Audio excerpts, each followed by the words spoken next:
De México, a pesar de la lluvia que ha habido estos días, hace muchísimo calor. Yo me estoy muriendo de calor aquí. Ya estamos listos para empezar, pero antes quiero invitarlos a que le den un like a nuestra página de Facebook, que es www.facebook.com/enfondovoces. También nos pueden seguir en Twitter, que es Paola Alcocer con C, y a donde vamos a estar respondiendo todas sus preguntas.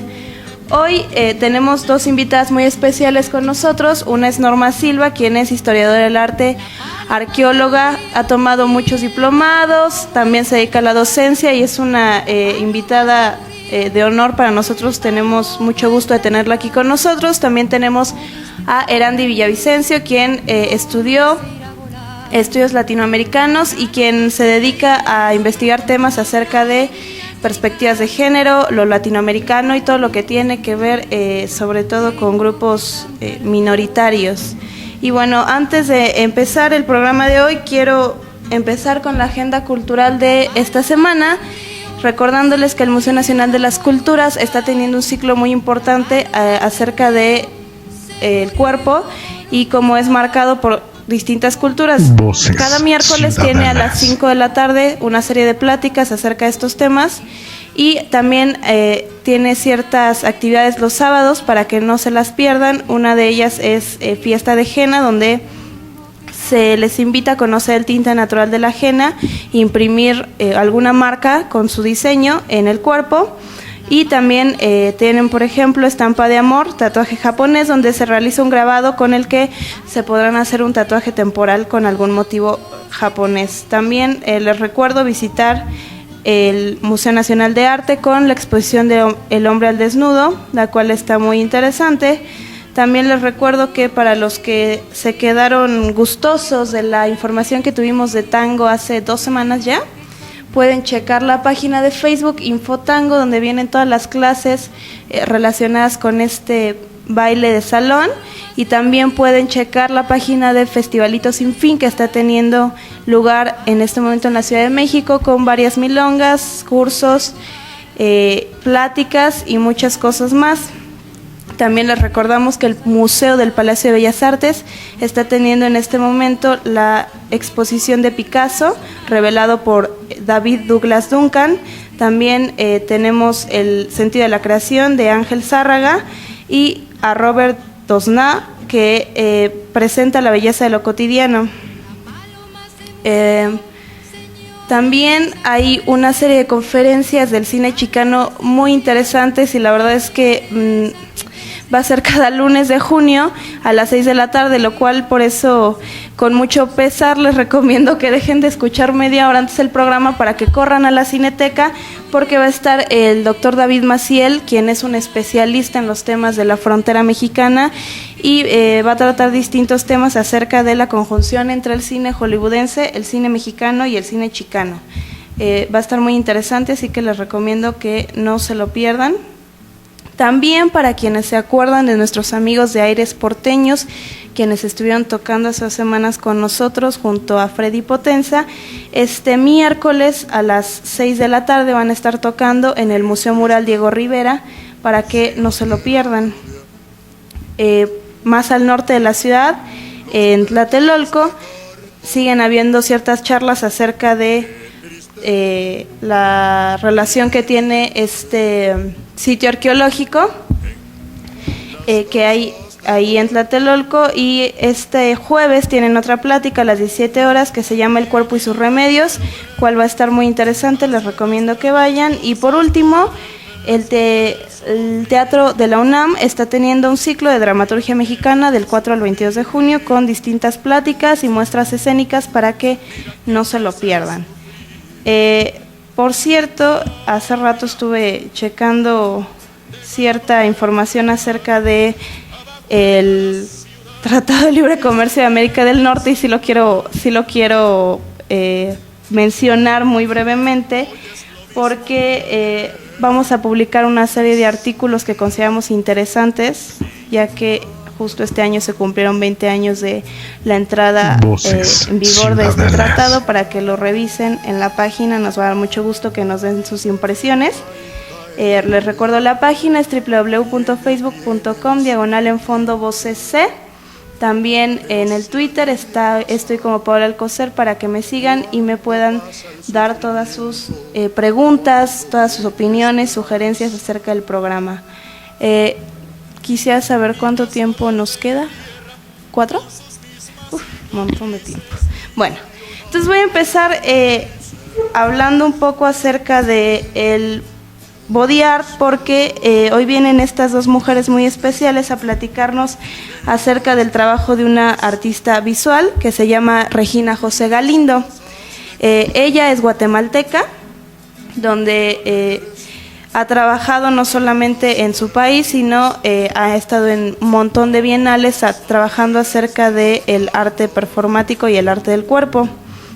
Esta artista visual sobre todo trata temas relacionados con discriminaciones raciales, de género y otros abusos que implican las relaciones de poder desiguales.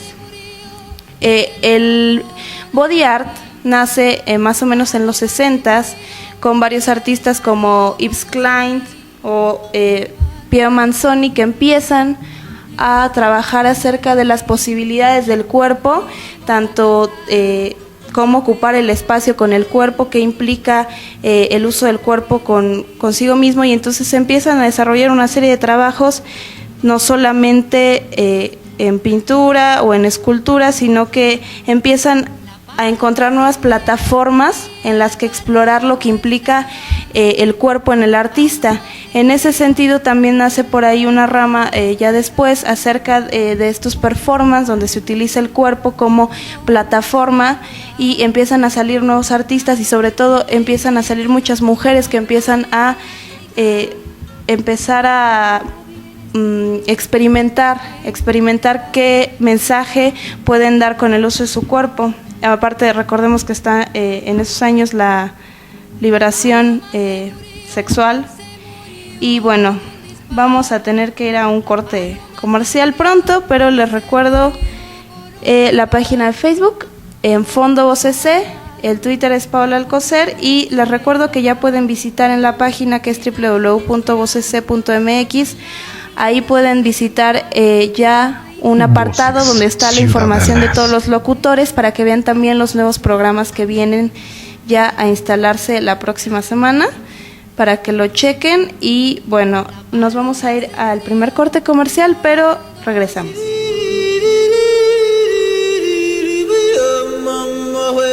Hola, soy tu amigo el Jaguar. Si te gusta estar feliz, vente rápido con nosotros para ponerte en tus labios una gran sonrisa en La Hora del Jaguar. Todos los miércoles a las 4 de la tarde en Voces Ciudadanas Radio. Son las 4:18.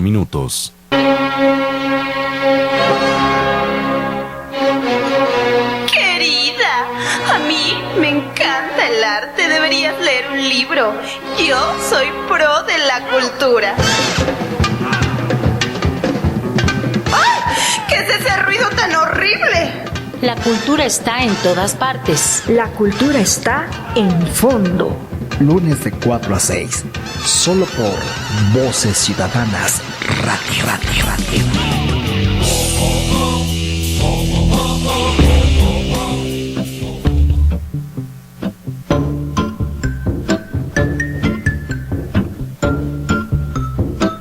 Hola, soy Ponchart y te espero todos los jueves de 2 a 4 de la tarde en Trazos y Trozos por Voces Ciudadanas Radio. Now and then I think of when we were together. Like when you said you felt.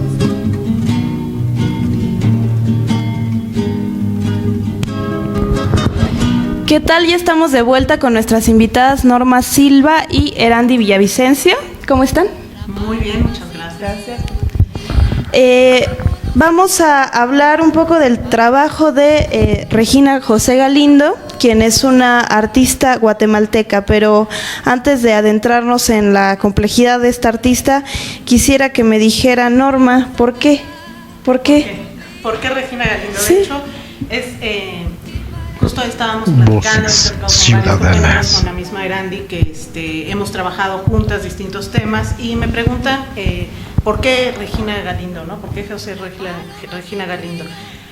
Lo primero que podría decir es que a mí me han preguntado que si me gusta su trabajo, ¿no? Entonces lo que yo un poco les respondo es que no es que me guste como algo, digamos, visual de primer momento, Como experiencia estética. Como, sí, es que bueno, ajá. sensible, sí me gusta, pero en otros tenores. Sí, sí, sí. ¿Qué es lo que me llama mucho de ella la atención? Yo a ella la vengo conociendo desde hace 10 años, ¿no? Un primer performance con el que yo tengo contacto es con ¿Quién puede borrar las huellas? Y de primer momento como que no terminaba de entender hacia dónde iba su trabajo, ¿no? De hecho, yo creo que en ese momento mi lectura de la misma propuesta de Regina Galindo era tremendamente pobre. No digo que ahora sea más rica, sino me he ido volviendo tan compleja como su misma obra lo demanda, lo exige. Y una de las cosas interesantes de Regina Galindo es que no es un arte contemplativo, no es un arte para que te guste, no es un arte que te haga pasar un momento agradable, por el contrario, ¿no? Es una propuesta que descoloca, que perturba, que transgrede, que te hace reflexionar y que no solo se queda en la pura imagen. Por eso cuando alguien se acerca mucho al trabajo de Regina Galindo como imagen, hay solo un choque, digamos, porque Regina Galindo, si bien plantea muchos de sus performances como imágenes, son imágenes que tienen toda una historicidad atrás, ¿no? Tiene un antecedente, el cual es más rico que la imagen misma, ¿no? La imagen misma, Regina Galindo es extraordinaria, ¿no? Yo qué podría decir, para mí es un titán, ¿no? En balde he dedicado los últimos 2 años justo a la obra de Regina Galindo, ¿no? Entonces, creo que muchas son las preguntas que abre Regina Galindo, más que dar certezas. Lo que genera son condiciones de posibilidad para críticamente abordar una obra, más allá de un me gusta o no me gusta, ¿no? Entonces, si quieren podemos ir platicando, no sé si Erandi gusta decir algo de... presentar un poco la intención también del estar aquí, ¿no? Que también es el hecho de que nos pega una obra artística, nos pega por su potencia, por su politicidad, y eso pues nos ha movido como estudiantes, como investigadoras, como artistas, como ¿no? mujeres, como mujeres, y eso ayer lo comentábamos. Bueno, es que sí hay un hilo conductor de la obra de Regina que nos está colocando también a nosotros, nos está interpelando, y es el Estoy Viva, ¿cierto? Estoy Viva. Y con esta obra es impresionante, es de las más recientes, entonces vamos a hacer un juego muy interesante entre ir de unas últimas obras, ir cruzando, no, de alguna manera hicimos una apuesta por pensar su obra cronológicamente y después nos regresamos sobre el camino. Dijimos, no lo vamos a pensar cronológicamente porque lo que ella está planteando no responde a una cronología, no responde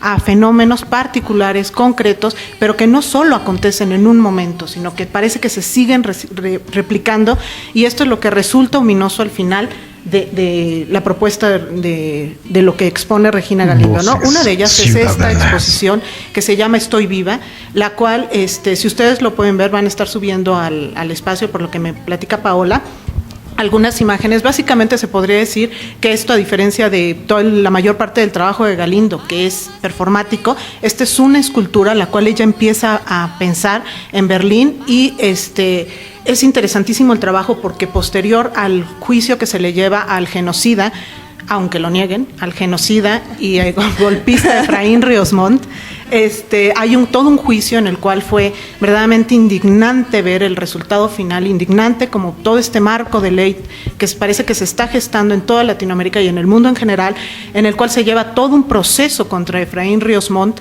y en este proceso están las víctimas que van a dar voz y testimonio de lo que ha acontecido ahí, de qué ha sido con sus vidas, la precariedad en las condiciones que se le ha llevado la guerra. Y entonces esta Regina Galindo asiste a esos juicios, ¿no?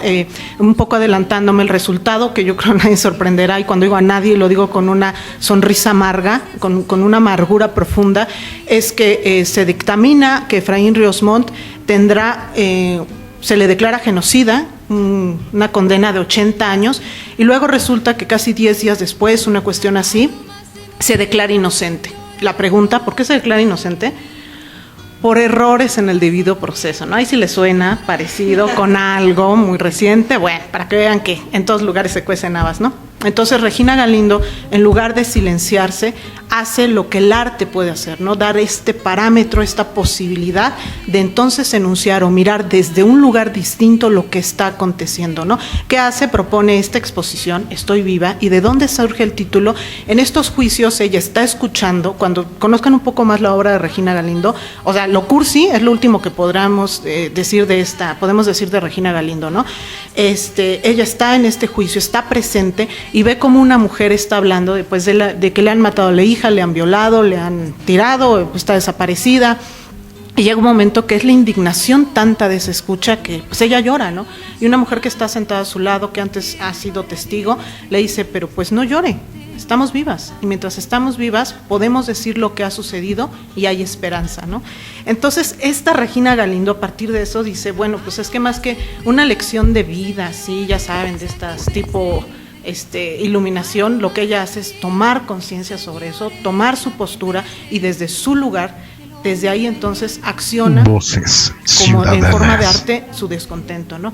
Ella decide como primer dispositivo seleccionar 3 frases. Ella estaba pensando en estos juicios, en que toda esa memoria no fuera nada más derramada, que no solo se quedara. Hay una queja muy grande contra lo que hizo la prensa internacional, que primero pues durante el casi show, que parece que para ellos fue, mientras que para los otros era su condición de vida, el poder decir lo que había sido silenciado. Pues ya después no refieren la segunda parte del juicio, es que no resultó en nada, ¿no? Que fue una indignidad absoluta. Incluso cuando a esta Rigoberta Menchú le preguntan, bueno, y ahora sí se va a llevar su Nobel, ¿no? A Oaxaca, ella dijo, pues como que no le veo mucha esperanza, ¿no? Y pues con tristeza vio que pues sí, no solo no había esperanza, sino pues parece que no había condición, ¿no? Regina Galindo dice, si de por sí sabemos que la vida está en crisis, ¿qué vamos a hacer? ¿Escondernos? Pues no. Hay que vivirla, ¿no? Y la vida en sí misma es esta condición donde el afirmar estoy viva es separarse de esa condición de precariedad donde parece que se les quiere colocar, ¿no? Donde por la condición en la que naciste, por la pobreza en la que naciste, por el género en el que naciste, o sea, estás condicionado al fracaso de origen, ¿no? Y es desde ese lugar de descolocarnos de la victimización donde Regina Galindo está accionando estos dispositivos. Y bueno, no sé si quieras intervenir antes de... Me gustaría leer un pequeño parrafito de también una escritora maya y un parrafito un poco para contextualizar, porque bueno, a veces no sabemos muy bien qué es lo que pasó en Guatemala. Maravilloso. ¿Cierto?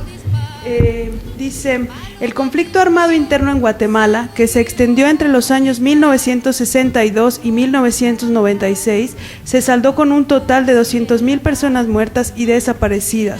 Del 23 de marzo de 1982 al 8 de agosto de 1983, ostentó el cargo de presidente de la Junta Militar de Gobierno y de la República de Guatemala, José Efraín Ríos Montt, quien diseñó y ejecutó una estrategia militar dirigida a masacrar al grupo étnico maya Ixil. Bueno, esta población sufrió masacres, torturas, destrucción de sus casas, sus pueblos, fueron forzados al desplazamiento, se fueron hacia las montañas. Esta violencia empezó a particularizarse por diferentes pueblos y bueno, dependiendo de la comunidad, el ataque sexual era distinto, ¿no? Había pueblos que era necesario demostrar el terror y hicieron unas cosas espantosas con las mujeres embarazadas, rajándole para sacar el feto, estacándolas, una serie de horrores, ¿verdad? Que, bueno, Efraín Ríos Montt negó haber planificado, haber tenido él que ver con estas cuestiones y obviamente negando que era un genocidio en sentido de raza, que no tenía nada que ver con racismo ni con sexismo, que habían sido como por ejemplo acá en Atenco y en otros una cuestión de los policías, cuando sí efectivamente había un tipo de ataque muy particular en cada zona, ciudadanas. Nos da cuenta de que efectivamente, ¿no?, sí había una estrategia de guerra contra el pueblo maya, en este caso el Ixil, pero también están las comunidades de chamán. Y bueno, A partir de eso, creo que el trabajo estético de Galindo es parte de esas micromemorias. Algo que dice una autora que se llama María Luisa Cabrera, que está trabajando allá con varias comunidades haciendo memoria, dice: tú no puedes llevar a cabo un proceso de macromemoria para que el país, para que la nación entera se sensibilice y busque jamás volver a repetir esto. A partir de las micromemorias, todo esto lo necesitas desde ahí, y sí se van generando de una u otra manera, y cada comunidad lo ha ido generando de diferentes maneras. Algunos lo politizan de una manera adecuada, en el sentido de: no me culpabilizo por lo que pasó, no me culpabilizo por haber dicho basta de explotación, basta de pobreza, basta de racismo, basta de discriminación. Pero algunos sí, algunas mujeres que sufrieron violación sexual dijeron: esto me pasó porque estuve aquí, ¿no? Bueno, eso creo que es el trabajo de Galindo. Me parece fundamental este trabajo de micromemoria, sobre todo a través del arte. Es muy interesante esto que dices de las microhistorias, porque hace rato en alguna conversación estaban preguntando que en realidad todos estos movimientos sociales, estas protestas, ya sea colectivas o individuales, si realmente funcionan. O sea, a lo mejor parece una pregunta tonta, pero fue una pregunta muy fuerte para mí, porque dijo, lo que me preguntaron fue: ¿sirven o se quedan aquí, en esta mesa de discusión? Digo, en ese sentido, Regina, José Galindo, ¿cómo está atrayendo? Digo, yo estoy de acuerdo en que yo contesté que por supuesto funcionan, pero me gustaría que me dijeras tú cómo funcionan respecto a Regina, José Galindo. Yo creo que funciona, y ella lo tiene más claro que nadie, ¿no? En este término, en dos sentidos, dos comentarios para mucha gente muy fuertes que hace la misma Regina Galindo. Uno de ellos es que le preguntan: bueno, ¿usted es activista o su arte es activista? Y luego su arte es feminista, y bueno, ya. Entonces Regina Galindo a la primera contesta: a ver, bueno, vamos a entender algo, ¿no? Pretender que el artista, no el arte como esta manifestación general, no, el artista podría cambiar todas estas circunstancias, es como darle demasiado peso, ¿no? O sea, el artista puede generar condiciones, es decir, escenarios en los cuales todas estas temas que se vuelven invisibles a ciertos medios de comunicación, a ciertas escrituras, a ciertas reflexiones, a ciertos espacios académicos, pues surjan, y no solo surjan, se introduzcan o se infiltren en espacios que parece que se quieren cauterizar a base de pura belleza simple, ¿no? O sea, de que no aparezca esta irregularidad que nos contiene la naturaleza, ¿no? Nada más griego, ¿no? Podríamos pensar, cuando lo griego también está totalmente permeado por lo dionisiaco, ¿no? Lo apolíneo y lo dionisiaco en constante movimiento. En este sentido, Regina dice que la labor del artista no es la de propiamente autoerigirse como un cambiador de eso, ¿no? Como el que podría modificar. Lo que sí dice es que a través de su arte o a través de las cosas que hace, da un espacio, un escenario en el cual cada sujeto, cada persona que lo vea podría llevarse algo, y entonces desde su propio campo de acción, sí, entonces hacer un cambio, ¿no? Pero así pretender que solo darle hasta se escucha ilógico, ¿no? Así que el artista tiene todo, y los demás, ¿qué? O sea, claro. Cuando hace esta pregunta, bueno, y los muertos, ¿no? Cuando viene Doris Salcedo, expone en esta de plegaria muda, ¿no? En el MOAC estuvo, y le preguntan todo este problema del desplazamiento, de las muertes, y incluso retomando un poco esta mirada de Judith Butler, ¿no? De los marcos de guerra, de que hay vidas que son prescindibles y vidas que son imprescindibles en el marco de la guerra, y luego entonces qué muerte no merece ser llorada, o qué duelo no merece ser seguido, y esto que también Benjamin dice, ¿no? Que la justicia no existirá hasta que no se cabe la última tumba, o sea, que no haya una última tumba para un cuerpo, ¿no? Que se parece una metáfora de lo imposible. ¿Y qué dice Galindo ante esto? Bueno, también hay que pensar entonces qué se va a hacer, ¿no? Pero qué va a hacer el otro con esto que se le está dando, ¿no? La responsabilidad es compartida, primero. Segundo, cuando dice este tema de lo feminista, se ha llevado unas críticas impresionantes, ¿no? Impresionantes, porque ella dice, a ver, vamos ubicándonos, la Galindo persona, pues sí es feminista, ¿no? Claro que tiene una indicación fuertemente feminista, pero a ella no le interesa hacer su arte feminista.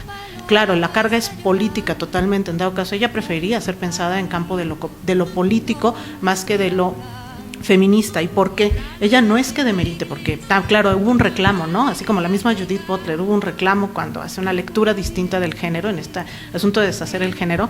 En el caso de esta Regina Galindo, dices que si lo centro exclusivamente al campo del género, estoy excluyéndolo, es decir, lo estoy incluyendo como solo un problema de género, cuando no es un problema de género, y entonces ahí tendríamos que ver esta variante entre la teoría queer y de género, y donde parece que los cuerpos masculinos están también predispuestos a una violencia sobre lo femenino y lo femenino implícitamente victimizado, cosa que es un primer error que se ha trabajado en todo el campo del feminismo, en lo queer también, que se ha ido rompiendo estas barreras, y es justo lo que a Regina Galindo no le interesa colocarlo, es decir, que su soporte biológico natural sea el de una mujer. Bueno, cuando ella define que quiere que su cuerpo sea el escenario donde aquello acontezca, es porque es mujer, ¿no? Pero no lo hace, ese cuerpo que está ahí expuesto, ese cuerpo que está parado en una fosa, ese cuerpo que es enterrado, puede ser el cuerpo de un niño, puede ser el cuerpo de un hombre, de una mujer, está más cercano al espectro, a esa figura que se levanta, como al padre, ¿no? Como el padre que reclama, ¿no? Que reclama el ser recordado, que reclama la justicia, está más cercano a esa imagen que a la del cuerpo físico como tal, ¿no? Y el cuerpo físico, claro que también, ¿no? Pero ese cuerpo no es el cuerpo en ese momento de Regina Galindo, es la imagen de un cuerpo que podría ser el cuerpo de cualquiera, ¿no? Y en ese sentido a mí me parece que es muy inteligente, en verdad, quizás voy a hacer una crítica que molestará a muchos compañeros, pero pues, igual la voy a hacer, al fin que ya de por sí soy incómoda. Otro enemigo más para que Avelina Lesper no se sienta sola, pero hay muchos artistas contemporáneos que en verdad hacen cosas maravillosas, pero cuando uno los escucha hablar de su obra, es terrible, o sea, y entonces ahí estamos toda la lacra, y me incluyo en el guión, de historiadores del arte, críticos del arte, curadores y todo, tratando de apalabrar su trabajo, ¿no? Cuando el trabajo en sí mismo a veces quizás no necesita ser apalabrado, pero otras veces sí, ¿no? En el caso de Regina Galindo, en verdad que yo a partir de ahora casi voy a poner que todo lo que diga es un idem de lo que ella ha dicho, porque es impresionante el nivel conceptual que maneja ella, no necesita hacer las 50,000 citas y sin embargo lo ha leído, es una mujer que sabe exactamente lo que está trabajando, hay un trabajo muy profundo antes de que ella se presente en un performance. Sus performances no es a ver qué sale, ¿no? Es un performance que está perfectamente pensado desde la línea histórica, filosófica, política. Es impresionante el trabajo de Regina Galindo. Quizás ese es otro de los elementos que genera gran empatía conmigo, ¿no? Que no solo genera imágenes a manera de publicidad, ¿no? Genera todo una historicidad de la imagen, una política de representación. Es bastante interesante hablar un poco acerca de la relación entre el feminismo y Latinoamérica, ¿no? Creo que el pensar las particularidades históricas, sociales, políticas de Latinoamérica y el que Regina José Galindo se sitúe precisamente aquí le da muchas particularidades a su obra y en su discurso, pero vamos a ir a un corte y después lo platicamos, pero antes de irnos a un corte quisiera mandar unos saludos que me encargaron desde hace mucho rato a Gaby Uribe, a Mauricio Alonso, a Sofi Music, a Aníbal Barrón, Ivonne Pinacho, Luis Arbea y Carla Castro, quienes nos están escuchando en este momento. Les recuerdo la página de Facebook, que es www.facebook.com/enfondovocc, y en Twitter, que es Paola Alcocer con C, para que nos manden sus preguntas, sus dudas que tengan acerca de esta artista que estamos hablando, Regina José Galindo. Y no dejen de conectarse, de verdad, a las redes sociales, porque yo estoy subiendo ahí información e imágenes de las obras de las que estamos hablando. Entonces es muy importante para que tengan también el soporte visual, ¿no? Digo, claro, porque sí, les podemos contar maravilla de la obra, pues si no la están viendo, digamos, cómo se la imaginan, ¿no? Entonces, pues bueno, vamos a este corte y regresamos aquí, estamos en Fondo. Yo soy Paola Alcocer, estamos con Norma Silva y Erandi Villavicencio. Volvemos.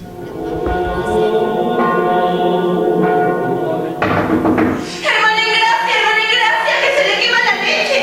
Mujer que sois acusada sin razón, mejor encuentra la ocasión de escuchar Mujer es. Todos los jueves, de 4 a 5 de la tarde, solo por Voces Ciudadanas Radio.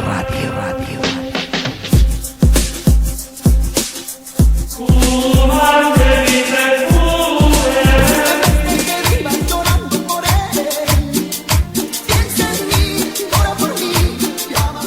tal, amigos? Nosotros somos el grupo Mojado y les mandamos un saludo a Voces Ciudadanas.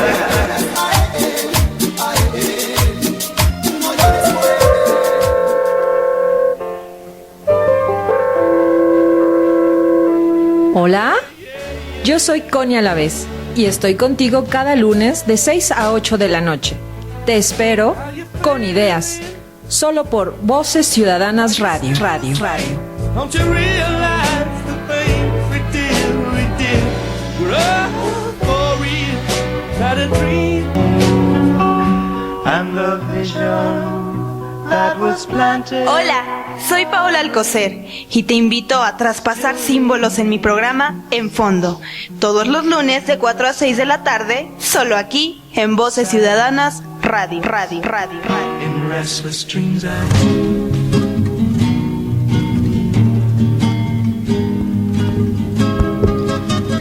Bueno, ya estamos de vuelta. Para quienes apenas nos están sintonizando, estamos hablando hoy del trabajo de Regina José Galindo. Estamos con Norma Silva y Erandi Villavicencio, quienes nos están explicando un poco acerca de la relación que hay entre el trabajo de Regina José Galindo y toda la perspectiva de género, problemas latinoamericanos muy específicos, y sobre todo lo que llama mucho la atención del trabajo de Regina José Galindo es que no se pronuncia en un discurso de haber nacido mujer como victimizándose, sino como permitiendo que su cuerpo sea capaz de hacer empatía con muchos cuerpos, y entonces así poder dar un acercamiento a las problemáticas que ella trata. Y antes del corte estaba yo preguntando a Erandi que nos platicara un poco más acerca de la relación que hay entre el feminismo y Latinoamérica. No sé si nos quieras hablar un poco al respecto. Bueno, en relación como puntual, digamos, ambos términos son muy políticos, ambos términos implican una politización de, por un lado, el género o la identidad hombre-mujer, la identidad, la orientación sexual, hay todo es un largo tema, ¿no? Como de ir definiendo qué significa, qué ha construido el feminismo, como también el latinoamericanismo, digamos. Es lo mismo, pocas personas, no todas, digamos, a veces se identifican con el latinoamericanismo, no todo el mundo, ¿no? Entonces también, igual que el feminismo, es una apuesta política, es una orientación política de trabajo, de investigación, de activismo, ¿no? El latinoamericanismo también. Entonces, el feminismo latinoamericano, digamos, está todavía muy por construir, ¿no? Pero es bien interesante porque, y ahorita lo vamos a conectar con Galindo, porque efectivamente tenemos unas particularidades tremendas. No somos las feministas blancas de Estados Unidos que conducen las agendas internacionales de género, ¿no? Pro derechos humanos y reproductivos y así étnicos y ahí le paran, ¿no? Entonces termina pareciéndose toda esa agenda a las agendas estas del milenio, con una falta de análisis profundo sobre aquello que nosotras y que nosotros en América Latina estamos arrastrando desde hace más de 500 años, ¿sí? Una colonización, una categorización social por raza, por etnia, por género, ¿sí? Que es impuesta, que se ha asimilado de una manera que, como estamos viendo con Galindo, que a mí me parece por eso tan asombroso su trabajo, porque efectivamente empieza a dar esas imágenes del quién está siendo clasificado y cómo, y es esa violencia y ese símbolo que se genera a partir del uso de la violencia. O sea, estéticas de la violencia que a partir del siglo XX, ¡pum!, explotaron, ¿no? Explotaron, y que nos reactivaron una serie de discriminaciones, en este caso le podemos llamar violencias simbólicas, ¿sí?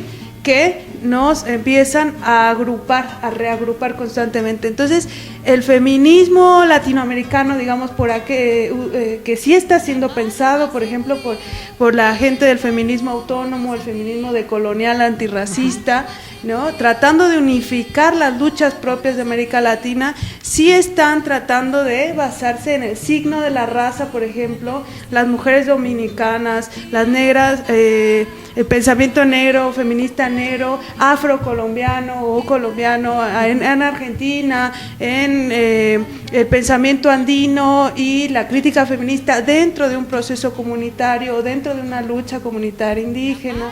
Lo mismo pasa con las compañeras de Guatemala y es muy interesante porque ellas tuvieron que rehacer Voces su identidad ciudadanas. de mujeres después de haber sido atacadas tan violentamente, ¿sí? Entonces, algunas volvieron a reasumir como mujeres una participación en una lucha indígena campesina, pero otras sí empezaron a poner los puntos sobre las íes. A ver, no podemos rehacer los códigos de género porque fue y es parte, ¿sí? Es parte de esta violencia sistémica y es algo que nos atrajo todavía otro tipo de violencia que no fue la misma que la de los hombres, ¿sí? Entonces, también se descubre, se evidencia que el sistema de sexo-género, ¿sí? Nos es está, binario, ¿no? Por demás binario, por demás moderno, por demás impositivo, nos está atrayendo lo mismo que el racismo, nos está atrayendo lo mismo que el nacionalismo en el sentido de discriminación por nacionalidad. No le dan una visa a un ecuatoriano, un guatemalteco, no le dan una visa mexicana. O sea, hay un montón de clasificaciones de fronteras, ¿no? que sí hay que el feminismo latinoamericano está haciendo frente, pero bueno, todavía le falta mucho por construir. Y creo que ahí está el aporte también de Regina, ¿no? Y de muchos, ¿no? Porque obviamente Regina es consciente de que ella está no solo patrocinada de alguna manera, que le costó mucho trabajo llegar a esto, ¿no? Ya habla sus últimos performances en los cuales hasta una retroexcavadora puede contratar. Ella misma dice, bueno, es que ya esto fue el resultado de un proceso donde ya estaba patrocinada y que fue largo el camino, ¿no? Incluso ya si en otra ocasión, después de estas intervenciones nos hacen el favor de invitarnos, que sería maravilloso. Hay un evento con Santiago Sierra en el cual le compra el león de la Bienal de Venecia que le habían dado a ella como artista, ¿no? Que al inicio le invitan y ya después la vuelven a invitar, pero le quieren cobrar y entonces ella hace toda una queja, ¿no? Acerca de eso de, entonces ahora ya no soy una artista invitada, sino ahora ya soy latinoamericana y todavía peor, guatemalteca, ¿no? Pero peor en el sentido, no para ella, ¿no? Ella nunca lo maneja así, sino en el sentido de las políticas que se tratan en las bienales y sobre todo en la Bienal de Venecia, de la cual podríamos tratar todo un programa, toda esta geografía interna, una geografía política que se maneja dentro de la Bienal de Venecia, y le compra regresando al tema, Santiago Sierra, que es también otro crítico impresionante, del cual se podría hacer un programa, le compra este león. Ella, cuando le preguntan, que es como una pregunta constante y reiterativa de este evento, ella dice, bueno, sí, en ese momento yo estaba embarazada, estaba en otro país, necesitaba dinero, porque esa es la realidad de los artistas de por acá, ¿no? Entonces, necesitaba dinero, lo vende. Santiago saca su pieza también con esta crítica de los artistas que se venden y bla, bla, bla. Y lo que hace Galindo posterior es, cuando es invitada como una manera de queja a que después ya le quieren cobrar, y bueno, no solo es por el pago, es por el cambio de actitud y toda la política de discriminación implícita en esa exclusión, manda el falso león, ¿no? Que es un león hecho de oro puro guatemalteco, ¿no? De los más puros. Ahí podemos ver el trabajo de las culturas mayas, ¿no? Entonces, pues casi una burla diciendo de que, bueno, pues el león, el verdadero león, pues hasta se descarapela, ¿no? Eso es medio chafón. En cambio, el león que ella mandó es un león falso, en tanto que no es el que le dieron, pero más verdadero en tanto que es de oro puro, ¿no? Esta es otra vertiente que tiene esta Galindo, que hace una crítica muy fuerte justo a estas políticas que bien dicen cómo los van separando, y que a ella le ha llevado un trabajo largo, ¿no? Poder hacer poder ser no solo reconocida, sino que no solo se le vea como la guatemalteca o la artista que lleva lo peor de Guatemala a otros lugares, ¿no? Que es como muchas veces la han calificado. Incluso con esta exposición, si regresamos a la de Estoy Viva, hay 3 frases, ya Paola nos hará el favor de subir estas 3 frases que saca de estos juicios a Efraín Ríos Montt, en el cual ella buscaba justo recuperar esta memoria de estas mujeres, y vamos a ver que son estas esculturas 3 frases que tienen una síntesis, pero en la síntesis una violencia implícita, y ya más adelante hablaremos de la distinción entre violencia y crueldad, que aunque están vinculadas, es que parece que en algún momento la violencia deviene en crueldad, ¿no? Y la crueldad, la violencia es natural, es decir, hasta nacemos violentamente, ¿no? Pero la crueldad ya es son los dispositivos y son las herramientas y son las estrategias que se usan ya totalmente pensadas, planificadas para ejercer algo, ¿no? En este sentido, una de las frases que pone, que se llama "vamos a seleccionar", dijo el coronel, ella menciona, ¿no?, que ahí se ve todo una selección, o sea, que esto no fue ni siquiera aleatorio, y aunque lo hubiera sido, es simplemente ahí ya se ve una condición de violencia y de estrategia de guerra donde vamos a seleccionar, dijo el coronel. Es una frase fuertísima, ¿no? La segunda, y que es impresionante porque las letras son negras, las podrán estar ahorita viendo, el fondo es blanco, la iluminación es casi como elevarlo al nivel de fetiche, y la frase lo que nos regresa es de una brutalidad absoluta, ¿no? Otra de las frases es: a todas nos violaron en el salón parroquial, ¿no? O sea, este lugar de lo sagrado, el cuerpo femenino como uno de los territorios de guerra principales, no solo por la carga política que puede tener, sino por la descendencia, es decir, los hijos. En una de las intervenciones de Erandi, que siempre me ilumina mucho, ¿no?, porque me ubica en muchos contextos, ella decía estas estrategias de guerra donde el cuerpo femenino es uno de los principales violentados. Ella hace un performance que se llama Mientras tanto, ellos siguen libres, lo pueden buscar en la página de Regina Galindo, y en la cual ella recupera una serie de testimonios de mujeres guatemaltecas que han sido violadas por estos grupos paramilitares que andan buscando guerrilleros y que andan haciendo una serie de estrategias, y entre estas dicen cómo les abren el vientre, les extraen a los niños, y cuando no las violan multitudinariamente, que esa se vuelve una forma de guerra. Imagina nada más esta brutalidad, y ella como se representa es con 8 meses de embarazo, y recreando este testimonio. O sea, es que no está tan lejos de la realidad, ¿no? O sea, quizás hay una separación del velo del arte, pero está tan cercana que es la parte que me inquieta y me incomoda, ¿no? Entonces, en una cama, ella está recostada, atada con cordones umbilicales reales, ella con 8 meses de embarazo, y relata cómo estas mujeres eran así sometidas por varios hombres, violadas multitudinariamente, y cuál era la estrategia. Uno, que abortaran, obviamente, a los hijos, y la segunda era dejarlas con grandes infecciones, una de dos, para que se murieran, que era lo ideal, y lo segundo, para que entonces tuvieran tales infecciones, si lograban vivir, que no pudieran volver a tener hijos, ¿no? Imagínense ya no estamos hablando solo de discursos biopolíticos, ya metiéndonos un poco con Foucault y de anatomopolítica, sino también estamos viendo toda una estrategia bien planeada, ¿no? Eso que las mujeres fueron a hablar y que se transmitió. Pensaba mucho cuando veía estos juicios, pensaba en lo de Hannah Arendt, ¿no?, cuando está viendo a Eichmann. Están estas mujeres hablando, uno es inevitable conmoverse, o sea, moverse con el otro, no solo así como la telenovela de las 5, ¿no?, sino verdaderamente llega a un nivel, la descripción, que se vuelve insostenible a la escucha. Es tan doloroso que es insostenible a la escucha, ¿no? También ella saca un performance que se llama La Verdad, lo pueden checar en YouTube. Son 70 minutos en los que ella sistemáticamente, viene un dentista, está sentada, está leyendo algunos de estas declaraciones que se dieron de guerra, y cada tanto viene un médico y le va inyectando la boca para irla adormeciendo, ¿no? O sea, como esa es la verdad de Guatemala, y ese performance lo hace posterior a la declaración que se hizo de que Efraín Ríos Montt, después de todo, pues estaba libre, ¿no? Entonces dijo, esto es lo que quieren silenciar, pues no, y durante más de 70 minutos, ya al final estaba balbuceando. Es impresionante el esfuerzo físico de ella, pero es inevitable ver ese acto de dignidad de esas mujeres que ahí se sentaron, ¿no? O sea, es un acto absoluto de resistencia, ¿no? Entonces, a mí me parece en todo sentido recuperable no solo el trabajo de Regina Galindo, todo lo que hay detrás del trabajo para llegar a ese último, ¿no? Hay que ver genealógicamente el trabajo de Regina Galindo, ¿no? Y ya para cerrar esta participación mía, la tercera es los soldados, de las frases, es los soldados me quitaron la vergüenza, ¿no? O sea, con eso ya Voces es como ciudadanas. terrible lo que está enunciando, ¿no? Sí, es muy interesante, digo, para quien lo quiera checar, estoy subiendo justo este video de La Verdad. La Verdad lo estoy ya subiendo a las páginas.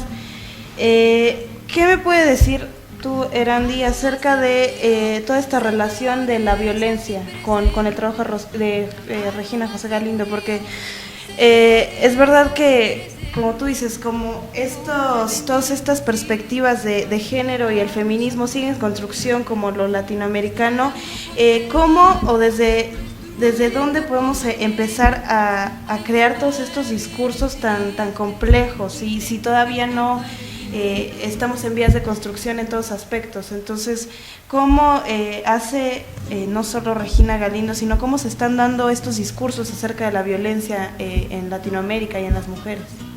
Sí,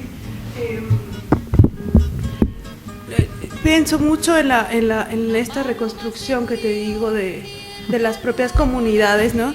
Sobre todo porque las mujeres no, digamos, el proceso de resistencia maya, por ejemplo, en el caso de los mayas quichés en Guatemala, ha sido durante todos estos siglos, o sea, el siglo XIX, el siglo XX no pararon, y por eso es que tuvimos el conflicto que tuvimos, o se tuvo el conflicto que se tuvo. La reconstrucción de esto, porque la gente ha seguido organizándose, y ahí es donde viene esa ruptura con este feminismo clásico que tiene que ver mucho con el liberalismo, digamos, con que la mujer ya tiene sí o sí que garantizarse individualmente o lograr sus garantías individuales en términos de derechos, y claro, que termina siendo un feminismo para clase asalariada, ¿no? Que es que la mujer se asalarie y con eso ya estamos del otro lado, ¿no? Y obviamente como que una suerte logre de falsa emancipación, ¿no? Total, y que llegue a los estatutos del poder, yo qué sé, para reproducirlos de la misma manera, y me parece que ahí el tema de la memoria resulta vital. ¿Por qué? Porque lo que se quiere hacer al momento de mantener la impunidad es generar un tipo de identificación con una nación que se sabe elitista, racista, es decir, la violencia fue sistemática y fue planeada en el sentido de que estuvo dirigida, y a los campesinos, a los indígenas, a las comunidades siempre se les ha hecho creer, y se les ha hecho creer de manera violenta, que son rebeldes y los rebeldes merecen la muerte. Esa resistencia ante eso, porque algunos sí lo han asumido así y prefieren callarse y guardarse. ¿Cómo es que las mujeres, digamos, en este contexto, en esta circunstancia, también reconocen que hay una violentación por parte de sus compañeros, ¿no? Por parte de las personas con las que también están tratando de resistir, y al mismo tiempo no hacer uso de un feminismo banal, un feminismo individualista, ¿no? Que precisamente alimenta un capitalismo, y que la comunalidad como antítesis es el peor enemigo de un sistema así.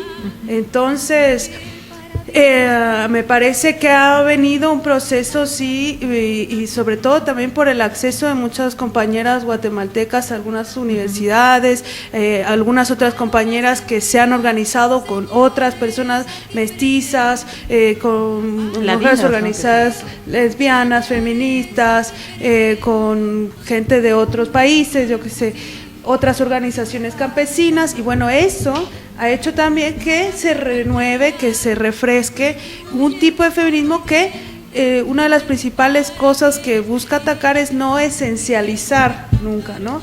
No esencializar un rol, no naturalizar ningún tipo de rol. Digamos que la sociedad se da cuenta qué es lo que produce para sí misma, y entonces en ese sentido, ¿qué estamos construyendo? ¿Qué tipo de comunidad? ¿Qué tipo de mujeres? ¿Qué tipo de hombres? Eso es un proceso bien interesante que también lleva su tiempo conocer, pero con gusto también les pasamos algunos links datos, y datos de libros para conocer más. Sí, Es cierto cómo naturalizamos prácticas terribles en el día a día, es cuando uno se pone a pensar realmente todo lo que uno implica, todo lo que uno está haciendo real en su discurso, es impresionante porque desconocemos tanto acerca de muchas situaciones y esto lo digo porque, aparte de lo que está comentando Erandi, porque Gaby Uribe dice que al escuchar toda esta situación guatemalteca le causa terror y ella pregunta, ¿cómo puedo ayudar? Pero yo, más allá de contestar, digo que también le contestaremos a Gaby Uribe, no quiero decir que no, pero ¿cómo en todo este proceso de normalización, de procesos dirigidos de violencia y cómo está actuando Regina José Galindo, ha tenido una trayectoria de donde ha ido cambiando de direcciones, ¿no? ¿Cómo empieza Regina José Galindo a trabajar sobre estos temas? Ok, es muy interesante y en verdad agradezco mucho la pregunta porque siempre me ha sorprendido, ya conforme fui un poco más casi que estoqueando a la pobre de Regina, sí, ya me debe alucinar, pero acosando, sí.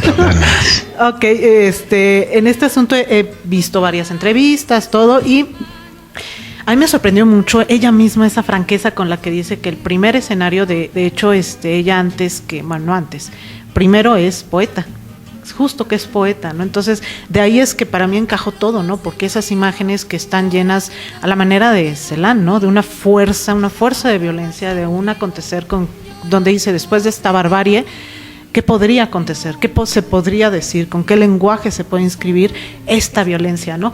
Y Regina Galindo, incluso en el performance que vamos a poner al final, que es lo que con lo que un poco promociona esta exposición de Estoy Viva, ella es una frasecita que me pareció de un impacto impresionante, que dice, dejemos la poesía para tiempos peores, ¿no? Y casi parece que ahí nos dice que el arte parece que el último que resiste en esos momentos de absoluta violencia, ¿no? El arte parece que es el que puede enunciar, o sea, que todavía ahí se infiltra eso, que todo lo demás parece que se petrifica, ¿no? Incluyéndonos a nosotros, ¿no? Este terror que bien comentas, que es el terror cotidiano, el terror de las mujeres. Incluso cuando a Galindo le preguntan de la violencia en Guatemala, ella dice, bueno, es que a mí me han asaltado, ¿no? Ella ha tenido una serie de acciones violentas en la propia Guatemala, dice, pero no es porque digan, ahí va la Galindo y entonces la asaltamos, ¿no? Sí, no, es que ahí va cualquiera, ¿no? Y entonces ahí sí es donde ella hace esta claridad con la que ella está viendo que no es un fenómeno simplemente de ahí, de un elemento que puede sustraer y entonces ubicarlo casi en el pedestal puro del arte, ¿no? Por el contrario, está haciendo una cuestión, un filtro que me parece que solo es a través de esto que nos conmueve, de esto que nos incomoda, de esto que nos penetra, ¿no? En ese sentido ella empieza su trabajo, de hecho sus primeras acciones, que es suspendiéndose de un arco ahí en Guatemala, que es maravilloso. Me disculpo porque no recuerdo muy bien el título, pero algo así, como que el viento mis palabras, algo así. Empieza ella a decir poesía y a tirar la poesía y todo suspendida, y es así como impresionante hasta que ella se va insertando en 3 momentos que ella marca de su trabajo, ¿no? Uno de ellos será el trabajo que hace donde ella tiene absoluto control de la obra, ¿no? Entonces ella es exponiéndose en ciertas condiciones, ¿no? Es la primera parte de su trabajo. La segunda es ella en acción con otra persona, pero de alguna manera ella todavía está controlando las acciones, ¿no? Ya en un tercer momento de su obra es ella totalmente a la mano del espectador, es decir, totalmente ella pierde el control, perder el control. Y repito que muchas de las acciones de Regina Galindo, claro que están perfectamente pensadas, ¿no? Entonces ella, incluso sus inicios son dentro de la publicidad. Ella incluso llega a posar para fotógrafos, que ella misma dice que no es una de las etapas que está más orgullosa, pero pues la verdad que le alimentaron, ¿no? Como muchos de nosotros, podremos sacar una amplia lista, la lista del deshonor de qué hemos hecho para la despensa, para que la despensa sea feliz, pero mejor no lo sacamos.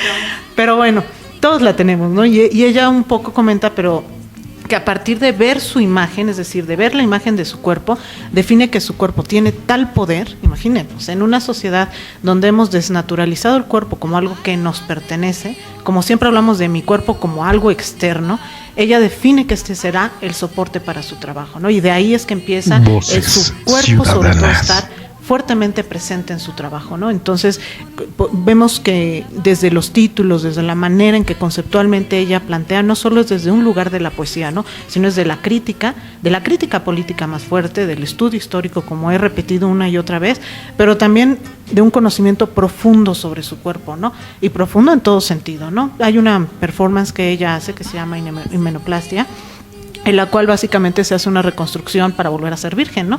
E incluso gana un premio, todo esto, y hay esta operación pues involucra el introito, en el cual se disminuye, y bueno, en pocas palabras, este asunto de la virginidad, ¿no? Y ella lo que dice es que en el contexto latinoamericano, ser virgen es como pues la posibilidad de todo, ¿no? De casarse, y más en Guatemala, bueno, en cualquier país, entre Latinoamérica sobre todo, es casi, pues ser de primer uso, ¿no? Como violentamente se dice, ¿no? Que el hombre que la va a recibir, la recibe pura y casta y bla, bla, bla, ¿no? Pero si uno se quedara solamente en esa lectura, entonces estaríamos realmente demeritando esa pieza tan importante de Regina Galindo. ¿Por qué? Porque ella va más profunda, va a una capa más profunda. Dice, por un lado, sí está esta lectura de estas clínicas clandestinas en Guatemala, donde las mujeres a veces por decisión y otras obligadas por un contexto social que les condiciona, van y se reconstruyen. ¿Para qué? Reconstruyen con toda la violencia que tiene esta palabra. ¿Para qué? Para poder volverse a casar. Algunas, las menos, que son de condición indígena, porque son las que ni siquiera la clandestina podrían pagar, son las que menos pueden llegar. Muchos de ellos han sido violadas, ya sea tanto en la ciudad como en la milicia, porque hay que entender que este fenómeno de la violencia no solo está en el campo, ¿no? En la urbe están, ¿no? Los microbuseros, los buceros que los matan, las mujeres que las violan, que las tiran en lugares. Y entonces ella dice que este es un primer dispositivo, ¿no? El asunto del cuerpo femenino como lo virginal, ¿no? Es esta mirada, ¿no? Y por otro lado está el hecho de la prostitución, que muchas de estas niñas, en ocasiones son niñas y en otras ocasiones son jóvenes, se les opera, se les vende, se les opera, se les vende, pues hasta que se mueren. ¿Y esos cuerpos a dónde van a parar? Pues a los basureros públicos, a las cloacas, a donde sea, ¿no? Son cuerpos residuales, cuerpos que terminan en cualquier lugar, ¿no? Entonces, y justo pensando en eso, hay un performance que se llama Nada perdemos con nacer, en el cual ella, incluso lo hizo en México también, ¿no? Ella se coloca se introduce en una bolsa de plástico y es tirada en un basurero, ¿no? En un basurero municipal. En este performance es fuertísimo porque también los índices de mujeres tiradas en basureros, y no solo de mujeres, de hombres, de niños, de fetos que son tirados, es como la reducción máxima de la capacidad del cuerpo, ¿no? Así como decir, es que no merecen ni una tumba, ¿no? Deben ser desechados, ¿no? Donde todo se desecha, es decir, el basurero, ¿no? Y ella se introduce, y incluso la frase a mí me parece conmovedora, pero conmovedora en todo sentido. Nada perdemos con hacer, ¿no? Esta apuesta todavía por la vida, esta esperanza por la vida, pero esta crítica fuerte hacia nuestra propia noción de vida, ¿no? Nuestra propia empatía con el otro, regresando a lo que mencionaba hace rato de Doris Salcedo, ¿no? Cuando pregunta acerca de qué vidas les pertenece, porque ella también estaba con este asunto de los migrantes, del narcotráfico, de estos cuerpos que salen, que no hay registro. Ella dice es que todos los cuerpos nos pertenecen y por ende todas las muertes nos pertenecen, ¿no? Este asunto de que porque, pero pues, tantos muertos, pero eran narcotraficantes, pero eran no sé qué, o sea, todos los cuerpos nos pertenecen, ¿no? Todos los duelos nos pertenecen. En no sé qué tanto tenga que ver al respecto, pero me acordé ahorita y lo quiero comentar.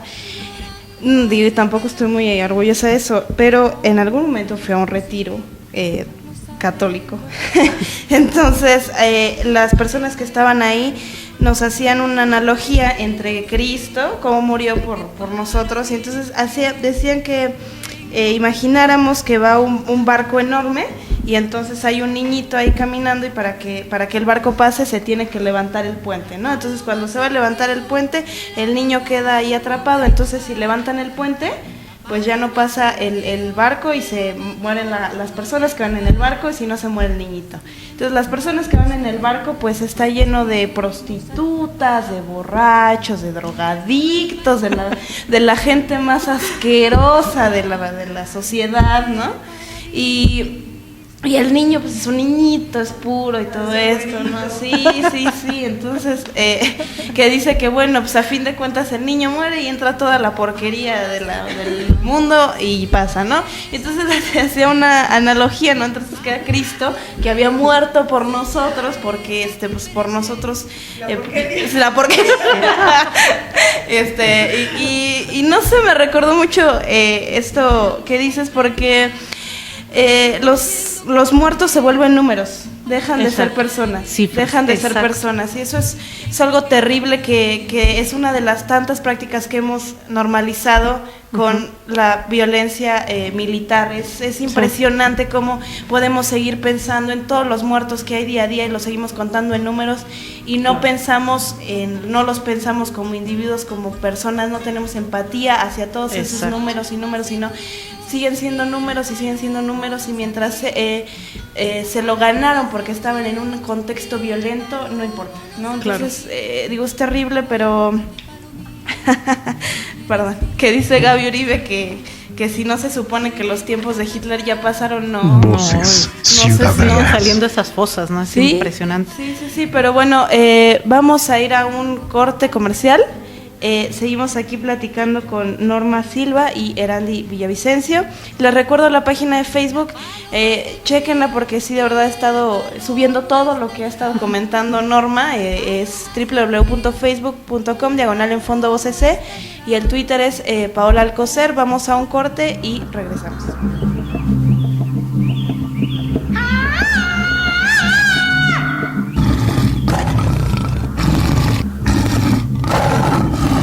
Yo, Tarzán, Jaguar, yo. La hora del jaguar. Todos los miércoles a las 4 de la tarde. Por Voces Ciudadanas, Radio.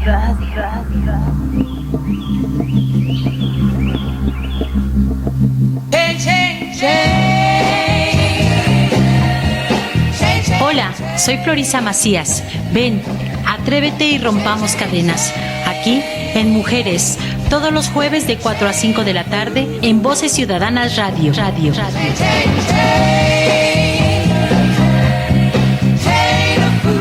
Conocido soy la fotografía de un desaparecido, la sangre de... La educación es nuestra nueva revolución, no es el fusil, no es la violencia, es la educación. Hola, soy tu amiga Ruth y te invito a descubrir qué va primero, enseñarte.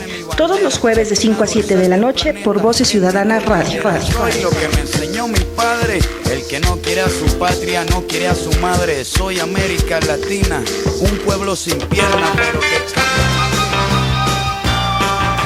Tú eres parte del proyecto, todos los miércoles de 2 a 4 de la tarde, en Gran Angular. Tu amigo Mauricio Alonso te invita, aquí en Voces Ciudadanas Radio.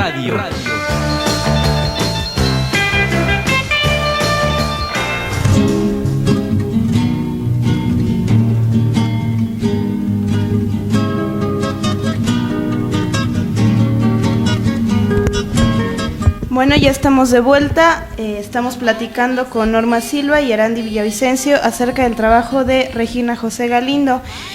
Antes del corte estábamos platicando un poco acerca de cómo hemos llegado a normalizar la violencia y a pensar a los humanos como números en todos estos conflictos que han existido y que Regina se ha puesto a nombrar, se ha puesto a expresar y a compartirnos acerca de lo que ella piensa. Entonces, Erandi nos iba a hablar un poco acerca de toda esta situación de la violencia militar, ¿no? O si no mal recuerdo que era lo que querías tratar. Sí. Bueno, brevemente también para contextualizar un poquito otra de las obras, la de Ablución, por ejemplo, ¿no? Ahorita va a hablar Norma de ella. Lo que pasó en Guatemala, bueno, ahora cuando leemos los informes de seguridad ciudadana, por ejemplo, ¿no? Informes que son estos hechos por la ONU, por instancias gubernamentales, internacionales, yo qué sé. Y dicen, bueno, ¿por qué es que hay tantas pandillas en Centroamérica? Porque Guatemala está con los más altos índices de violencia, ¿no? Además de que obviamente nos categorizan como los países más violentos del mundo, cuando hay otros que también tienen los mismos índices. Estados Unidos tiene el índice de encarcelamiento más alto del planeta, ¿no? Claro, entonces atribuyen esta violencia a una especie de cultura de la violencia. Es que pareciera que nacimos violentos, ¿no? Que cuando, bueno, efectivamente hubo un conflicto, una guerra civil, en el sentido de que la gente estaba en desacuerdo y tomó las armas y se hizo la rebelión, y se hizo una rebelión además organizada que venía desde los años 50, 60, con grandes organizaciones obreras, después campesinas, después una fusión, y vino la frente guerrillera que bueno, al mismo tiempo atrajo al imperialismo, al que le quedaba perfecto para hacer su contención, ¿no? Su contención al comunismo en esta guerra caliente que nosotros, bueno, nunca fue fría, para nosotros siempre fue caliente.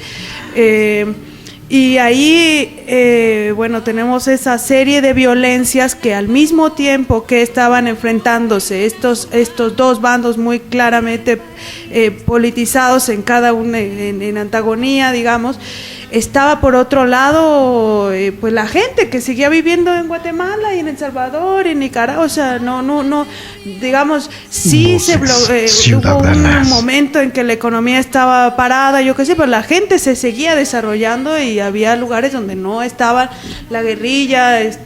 Bueno, será cuestión de analizar cómo fue todo ese proceso, pero digamos, las pandillas, por ejemplo, no existían en los años 70, existían en los años 80, que vinieron a reforzarse después de la deportación, después del 11 de septiembre sobre todo.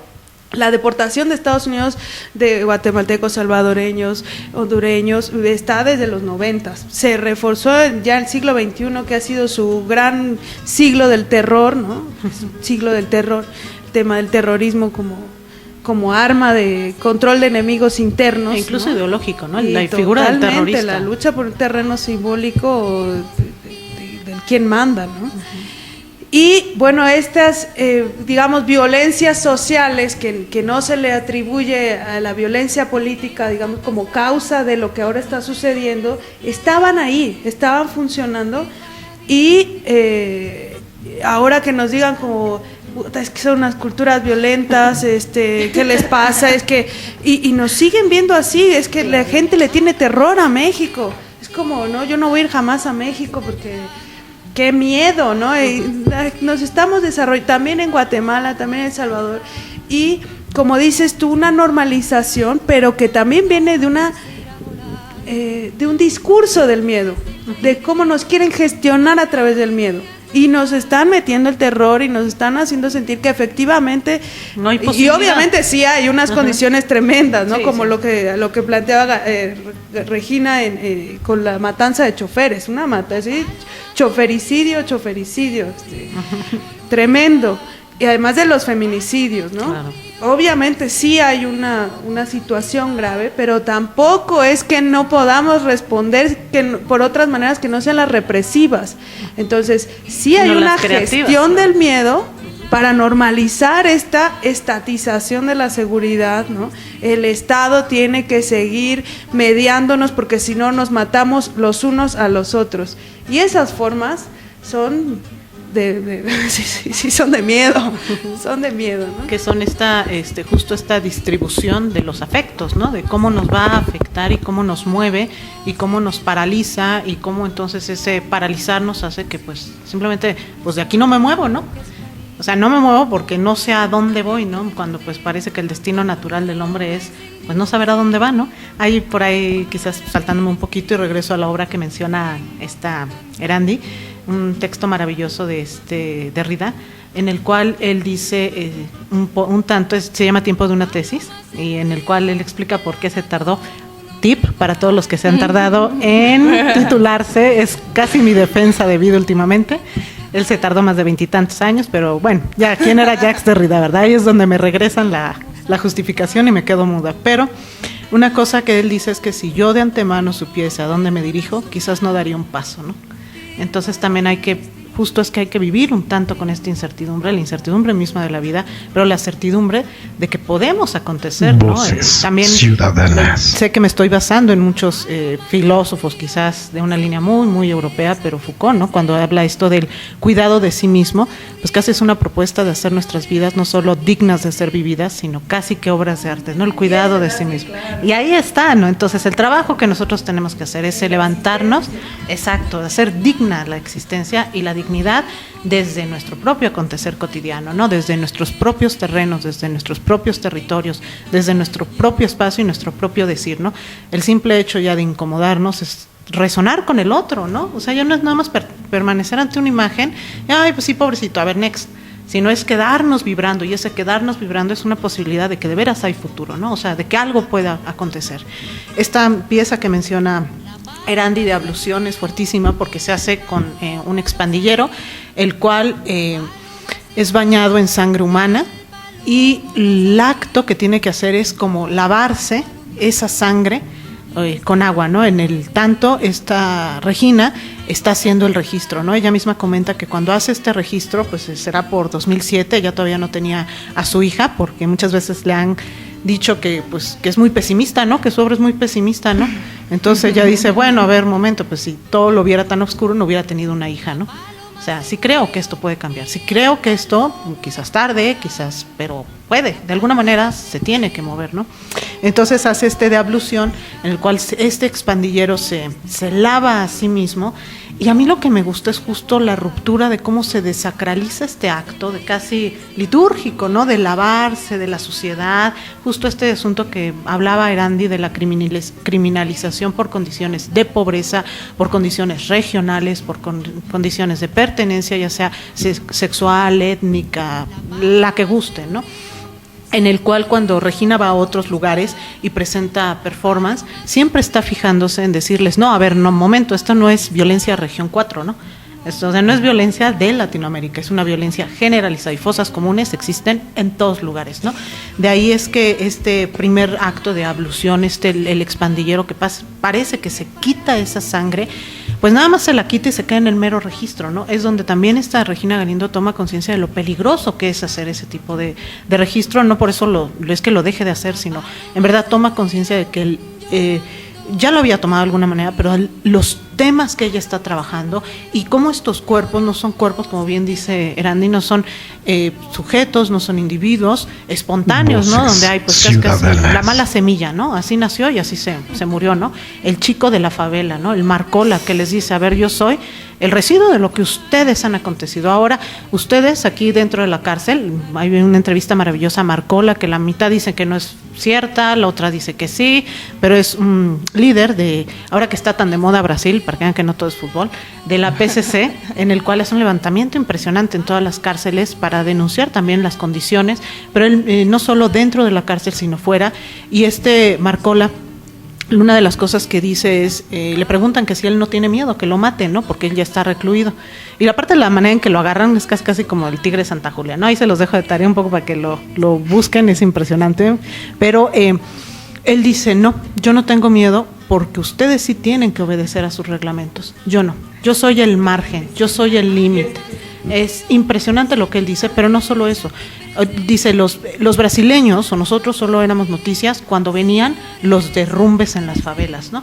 Y ahí tiene una obra impresionante esta Regina Galindo que se llama A Luz, en el cual esto lo hace en Grecia, en el cual presenta su cuerpo sobre una plancha de disección que se utiliza de forense, y su cuerpo está totalmente lleno de tierra, como recién extraído de algún tipo de eslave,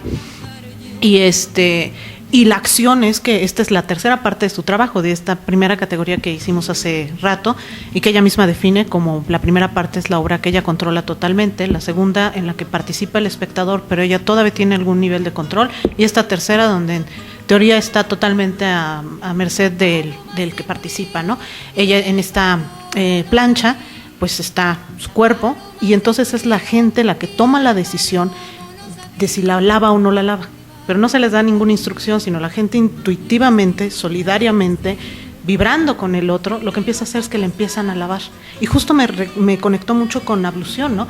Porque la empiezan a alabar y como de alguna manera empezar a restituir la identidad de ese cuerpo extraído de estas zonas de marginalidad donde viven pues por condiciones de precariedad, no necesariamente por gusto, ¿no? Entonces es una obra fuerte, al final vemos totalmente el cuerpo de Regina y bueno, las preguntas pueden ser múltiples, ¿no? En verdad la obra de Regina es de un estudio, me parece que muy, muy amplio, ¿no? Sí, es que tantas cosas de las que se pueden hablar, me quedo un poco, que se me ocurre una pregunta y otra pregunta y otra pregunta, entonces se me levantan las preguntas al final, pero qué importante es entender el contexto social y político de cada artista. Uy, sí. Y sobre todo porque cómo se ha vuelto todo un espacio muy específico de acción, todos estos espacios contraculturales como las favelas, como el narcotráfico, como lo decías, ¿no? Todos estos espacios que a la simple vista parecen hablar de una violencia que nace ahí, ¿no? Que nace en las clases bajas, que es inevitable, pero es muy importante precisamente por eso enunciarla y pensarla, porque de dónde está surgiendo, hacia dónde va esa violencia, porque quién promueve y sostiene que claro, no pueda cambiar. Ciudadanas. Y que dónde están, por ejemplo, todos estos organismos internacionales que pugnan por los derechos humanos, que es de verdad una... Y justo ese es un tema en el que Erandi y yo siempre andamos con puntitas, así de puntitas, digamos, porque, y espero no someterme al linchamiento masivo, justo es que es un gran problema de los derechos humanos, ¿no?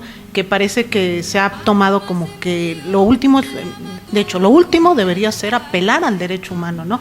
A apelar al decir, porque estoy viva, merezco la vida, ¿no? No, o sea, por eso hay derechos políticos, hay derechos legales, hay una serie de condiciones que nos debería, en teoría, proteger antes que esta condición de derechos humanos, con todas las ventajas que trajo, ¿no? O sea, también no estoy totalmente en contra de ello. Sí. Y por eso ya ahorita no me quiero meter más. Vamos a un corte rápido y ya regresamos para seguir ahora sí de corrido la última media del programa. Hola, soy Florisa Macías. Ven, atrévete y rompamos cadenas. Aquí, en Mujeres, todos los jueves de 4 a 5 de la tarde, en Voces Ciudadanas Radio.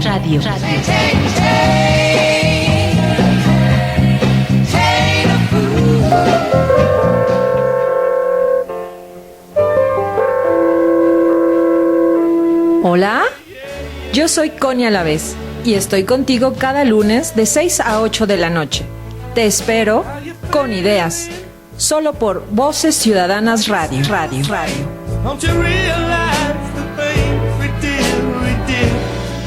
Voces Ciudadanas.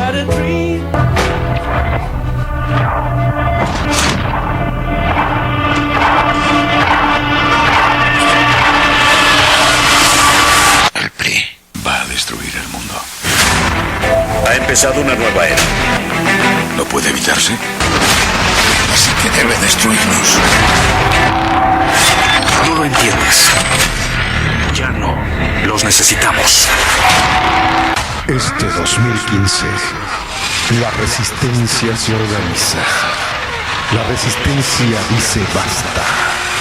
La resistencia se hace movimiento. Únete. Movimiento Ciudadano. Tú eres parte del proyecto. Todos los miércoles de 2 a 4 de la tarde en Gran Angular. Tu amigo Mauricio Alonso te invita. Aquí en Voces Ciudadanas Radio.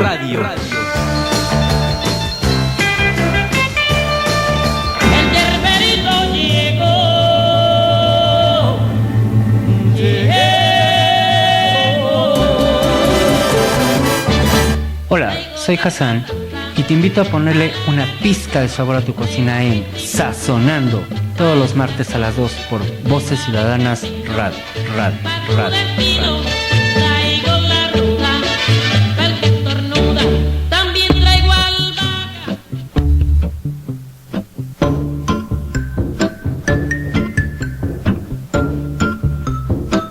Hola, soy Ponchar y te espero todos los jueves de 2 a 4 de la tarde en Trazos y Trozos por Voces Ciudadanas Radio. Now and then I think of when we were together. Like when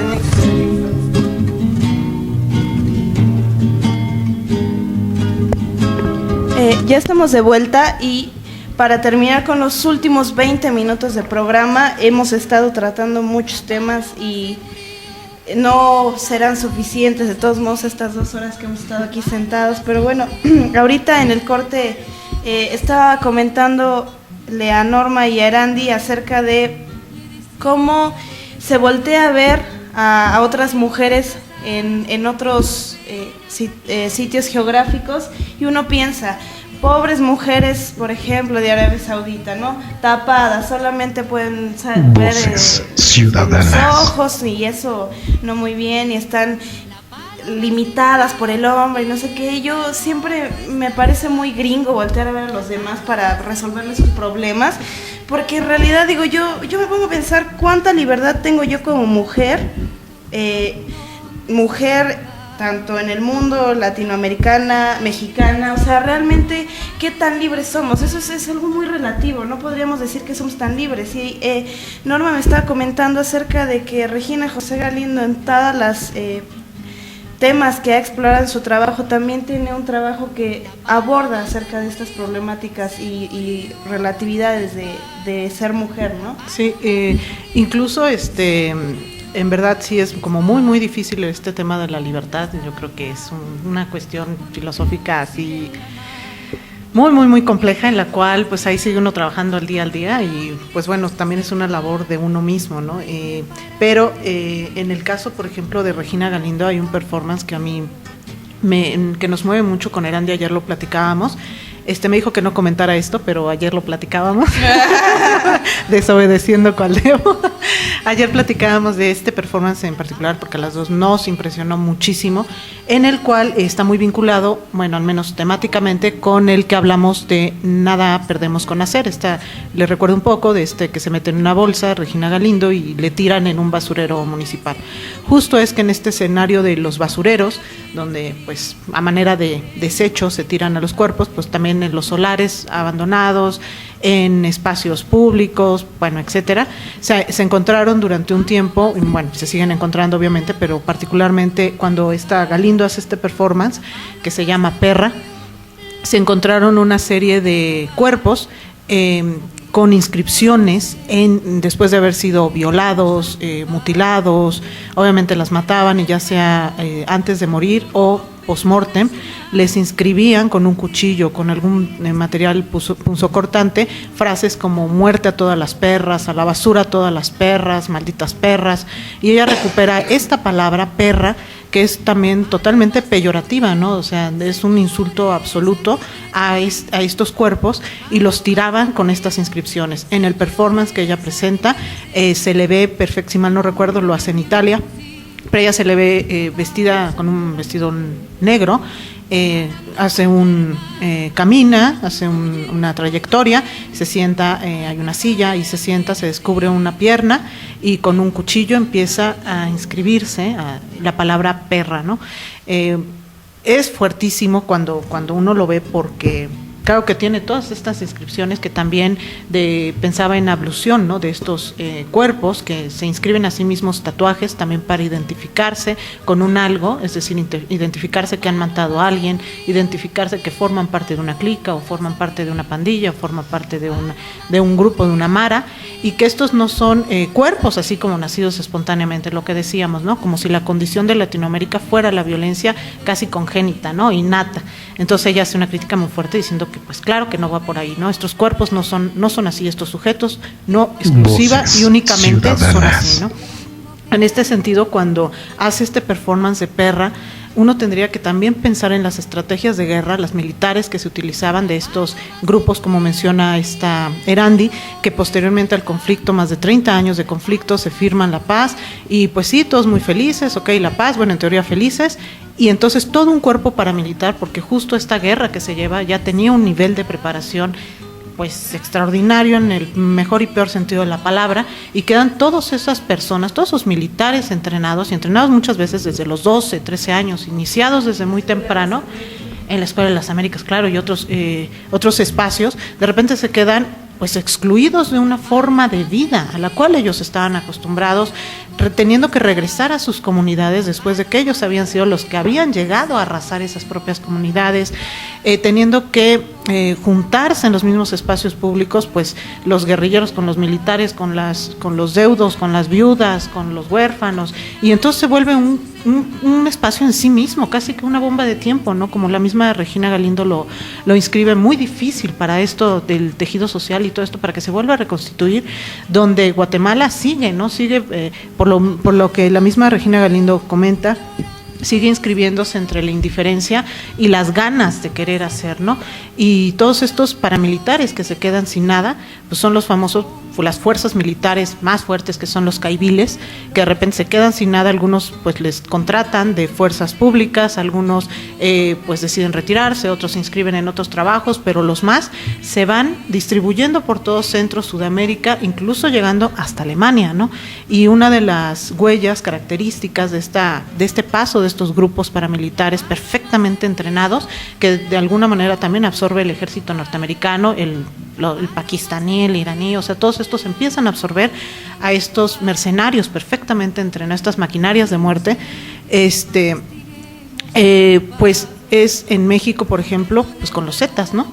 Donde estas decapitaciones eran una cuestión característica de la acción caivil, ¿no? Entonces, los Zetas, la familia y otros que empiezan a tener esto como un rasgo, ¿no? Ahí es donde de veras que cuando uno habla de políticas de guerra y cuando habla de estas comunidades escindidas, divididas, fracturadas, donde pues yo más que la palabra libertad, yo pensaría también en esta posibilidad del perdón, pero no del perdón como olvido, ¿no? No la idea del perdón como se nos ha vendido, ¿no? Como la idea del perdón como olvido, sino volver a mirar al rostro del otro es una labor titánica, ¿no?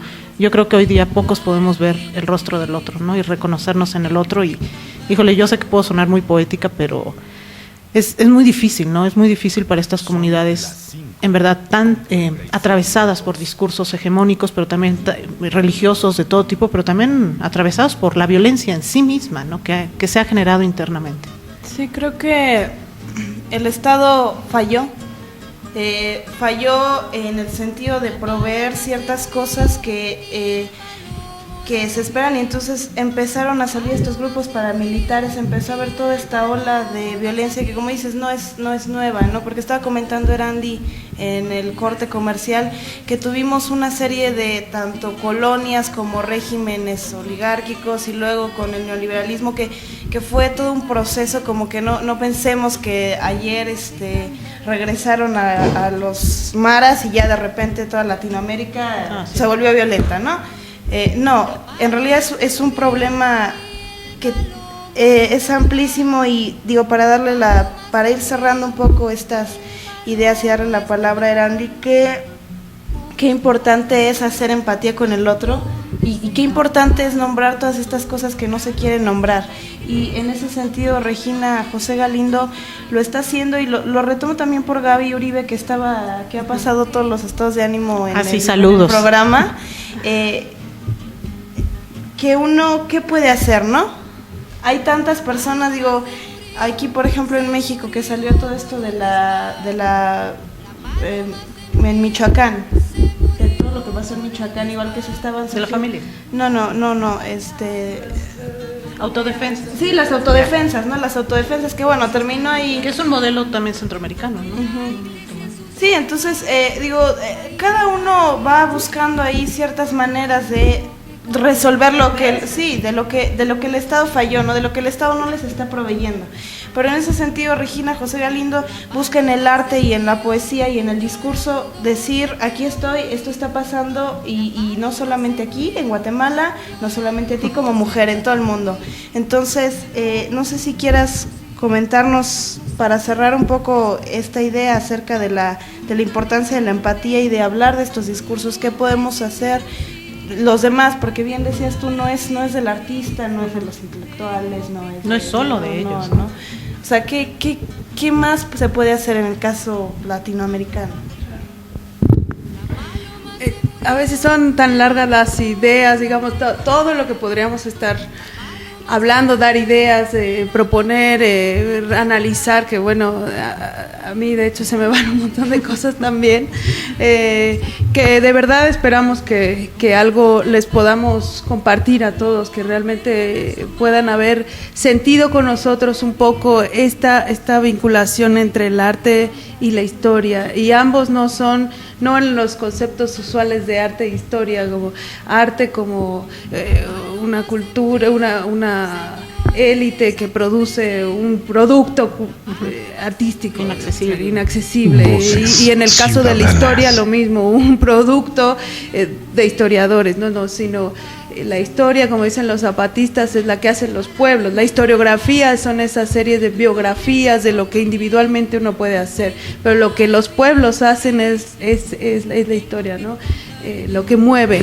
Y en ese sentido, sí me parece que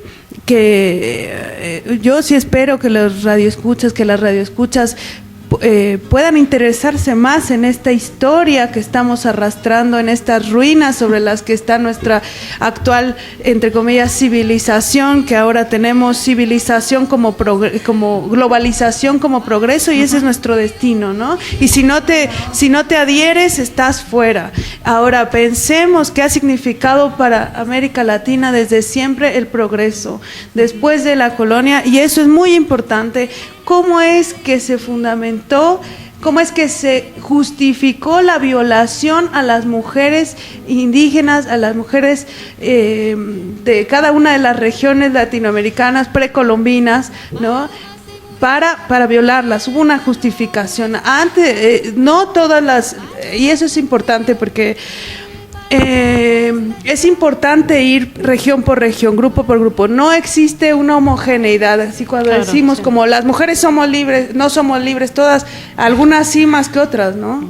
Hay espacios donde sí hay mucha más libertad, no es lo mismo una mujer en las lomas que una mujer en, o sea, hay muchas grandes diferencias. Sí, claro.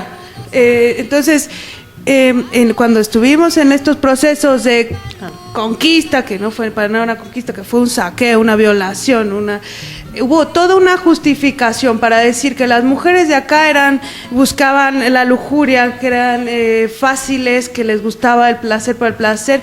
Efectivamente había todas unas cuestiones de complementariedad. Por ejemplo, la virginidad no era importante en muchas, no en todas, ¿no? El tema de los matrimonios, obviamente había castas, había estamentaciones en los nicaos en Nicaragua o en la región andina con los amazónicos. Todas tienen sus particularidades muy interesantes de una sexualidad propia que después fue un discurso colonial. Un discurso, claro, ocultado por un discurso de pecaminosidad, de que la sexualidad es un pecado y que habría que cuidar. Claro, pero esto también venía con una necesidad de recolectar mujeres no blancas, no españolas, no criollas, y ese proceso de violentación sexual ha formado nuestros grupos raciales actuales también. O sea, digamos que el racismo que hoy impera es producto de una violentación sexual de hace mucho tiempo. Y de aparte de un dispositivo de educación. De también. Educación disciplinario a través de la religión, a través del profesor, a través de las constituciones y las leyes, claro. Y me parece que, un poco aterrizando, para terminar de cerrar, y perdón que sea tan amplia así, de pronto se me va, la violentación sexual específica en el conflicto de guatemalteco fue una estrategia de guerra, y que lo podemos ver también en el tipo de feminicidios que están en este momento ejecutándose, que han estado durante toda esta década del terror. Una ideología misógina, es decir, en el acto de un hombre como varón violar, atacar a una mujer, se rehace una ideología de yo pertenezco a un grupo que es el grupo de los varones, y el grupo de los varones está por sobre las mujeres, pero además el grupo de los varones militares, que está por sobre el grupo indígena. Es una forma de hacer ideologías. Entonces te educan para que tú seas, te instruyen para que tú puedas atacar de una manera específica y te puedas sentir parte de algo, y como dice Norma, después regresan a sus comunidades y ¿qué pasó? Se rehacen otro tipo de violencias, ¿cierto? Y bueno, me parece que ahí sí nosotros ya personalmente, bueno, veamos cuáles son nuestros racismos internos, cuáles son nuestros sexismos internos, cómo estamos reproduciendo esas cuestiones que han venido como construcciones sociales. No son naturales, son producto de violentaciones históricas. Sí, es todo lo que hemos estado hablando también hace rato, ¿no? Acerca de normalizar ciertas prácticas que son a todas luces demasiado violentas, que no pensamos cuando estamos diciendo qué estamos diciendo, desde dónde lo estamos diciendo, y es bien importante en ese sentido siempre estar revisando el discurso, las acciones que estamos llevando. Pero bueno, ya para terminar, quiero recordarles, para darle la palabra a Norma, que nos va a narrar un performance de Regina Galindo. Quiero terminar por decirles que no se olviden de checar la página de Facebook, que es www.facebook.com/enfondo, donde subimos todas las imágenes, y que posteriormente vamos a subir un poco más de información al respecto acerca de todo lo que se estuvo hablando de Regina José Galindo. Le voy a hacer la palabra a Norma Silva para que cierre con este performance que también estamos subiendo en este momento, para que lo puedan ir viendo también y entender ¿por qué es tan importante el trabajo de Regina José Galindo? Justo es que les voy a leer un poquito antes de que Pau lo publique este performance que presenta Regina Galindo, en el cual la escritura es de su autoría y se llama Estoy viva. La guerra ha terminado. Podemos despertar y ver la vida con otros ojos. Aunque ciegos de tanta pólvora, aún nos quedan lágrimas para llorar de dicha. Afuera, un nuevo comienzo. En la red, nuevas noticias. Los cuerpos ensangrentados no se nos cruzarán más por el camino. No tendremos más miedo en los buses. El frío de la pistola en la sien no será más que una sensación recurrente. No vestiremos más de luto. No perderemos más amigos. La guerra ha terminado. Podemos caminar por el centro sin miedo a ser vistos. Abran las ventanas de sus autos. Quiten las verjas de sus tiendas. Desarmen sus policías. Destruyan sus garitas. Una nueva era para los guardaespaldas, que vuelvan a sus hogares, que besen a sus hijos. El Estado les ha pagado bien por su tiempo y recompensado, con nuevas y pacíficas labores. Las esposas de choferes no rezarán más por verlos regresar con vida, ni los padres rezarán más porque sus hijas no regresen violadas. Abran los ojos a este nuevo arco iris, abran las piernas para abrazarse con ellos y procrear más hijos que nacerán sin hambre, sin miedo. Apaguen los televisores, desconecten el computador, dejen la poesía para tiempos peores y salgan a las calles a respirar, a bailar, a tomar, que la vida es muy corta y la guerra ha terminado. Bueno, pues muchas gracias por habernos acompañado el día de hoy. Gracias. Y ya está ahorita el video de esto que nos acaba de narrar Norma. Nosotros los invitamos, esta es su casa, para cuando quieran venir a hablar de cualquier tema de todos estos que no hablamos mucho, pero que tocamos brevemente. Yo soy Paola Alcocer y los espero el próximo lunes a las 4 de la tarde en vivo por www.occ.mx. Les recuerdo que también pueden ver los programas pasados en la página de Voces Ciudadanas y también en el Facebook. Y bueno, eso ha sido todo por hoy. Muchas gracias por haber estado con nosotros y nos vemos en el próximo. Llegó la despedida, pero sintoniza en fondo los lunes de 4 a 6 en Voces Ciudadanas Radio. Tango negro, te fuiste sin avisar. Los gringos fueron cambiando tu manera. Son las 6 en punto. Esto fue una producción de Voces Ciudadanas Radio.